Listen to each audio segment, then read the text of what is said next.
Depuis plus d'un an, afin de protéger ses droits et intérêts légitimes, la Chine a dû, avec une attitude ferme, adopter 3 séries de contre-mesures commerciales et des mesures raisonnables. Face au risque croissant d'escalade de la guerre commerciale et de ses conséquences négatives sur la Chine, les États-Unis et le reste du monde, la partie chinoise estime qu'il est impératif d'annuler les droits de douane supplémentaires sur les marchandises chinoises pour un montant de 550 milliards de dollars américains afin de prévenir une escalade de la guerre commerciale.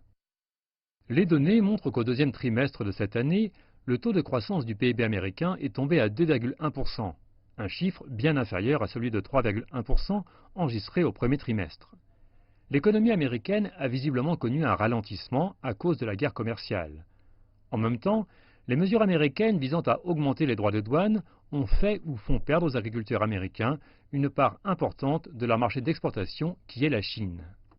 En outre, des tarifs élevés sur les produits chinois ont été répercutés sur les acheteurs et les consommateurs américains, ce qui a entraîné une augmentation des coûts économiques à l'intérieur des États-Unis.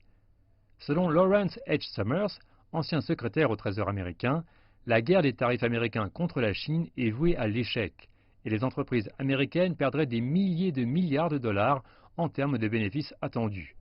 Le Washington Post a récemment écrit que près des 3 quarts des économistes interrogés estiment que les États-Unis tomberaient en récession dans les 2 prochaines années. En même temps, la Banque mondiale et le Fonds monétaire international ont averti à plusieurs reprises que si les frictions commerciales continuaient de s'intensifier, c'est l'économie mondiale qui serait entraînée dans une nouvelle récession. La communauté internationale a appelé ces derniers jours les États-Unis à mettre fin au protectionnisme commercial et à adhérer à la mondialisation du commerce. Étant les 2 plus grandes économies du monde, la Chine et les États-Unis sont étroitement liés et la coopération est toujours le meilleur choix pour les 2 parties. La consultation est le moyen par excellence pour résoudre les problèmes.